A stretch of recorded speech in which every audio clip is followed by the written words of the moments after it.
ఆ రోజు మేము అశ్విని దత్ గారి కోసం కొద్దిమంది కలిపి వెళ్ళాం పవన్ కళ్యాణ్ గారిని కలవడానికి. అశ్విని దత్ గారి సినిమా వస్తుంది, దానికి కాస్త రేట్స్ ఇప్పించండి అని చెప్పి అడగడానికి.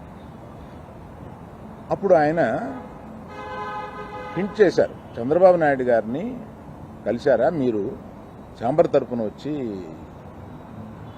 కలవండి. ఆ తర్వాత ఆ కమ్యూనికేషన్లో ఏం జరిగిందో ఏంటో తర్వాత ఎవరు దాన్ని పట్టించుకోలేదు. నేను ఒకళ్ళిద్దరితోటి ప్రస్తావిస్తే, చంద్రబాబు నాయుడు గారు మాకు తెలిసిన ఆయనే కదా, పవన్ కళ్యాణ్ గారు మాకు తెలిసిన ఆయనే కదా, మేము వెళ్ళి పని చేయించుకుంటున్నాం అన్నారే తప్ప ఛాంబర్ వారు కానీ ఏ సంస్థ కానీ వెళ్ళి అఫీషియల్గా మనం అందరం వెళ్ళి కలిసి కష్టం వచ్చినప్పుడు కలవడం వేరండి.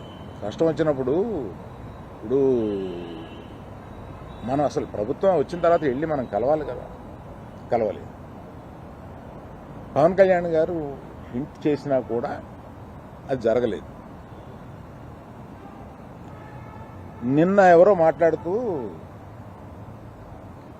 మాది ప్రైవేట్ వ్యాపారం, ప్రభుత్వానికి సంబంధం ఏముంది, ప్రభుత్వానికి సంబంధం లేదు, నేను కరెక్ట్గా చెప్పలేనది, ఆ అర్థం వచ్చేటట్టు మాట్లాడారు. ఏమంటే ప్రభుత్వానికే సంబంధం లేకపోతే 2 సంవత్సరాల క్రితం పెద్ద వాళ్ళందరూ ఇక్కడి నుంచి కదిలిళ్ళి గత చీఫ్ మినిస్టర్ ఎందుకు కలిశారండి? ప్రభుత్వానికి సంబంధం లేకపోతే. ఏ వ్యాపారం అయినా సవ్యంగా చేసుకోవాలంటే ప్రభుత్వంతో సహకారం లేకుండా అది జరగదు. అటువంటిది ప్రభుత్వం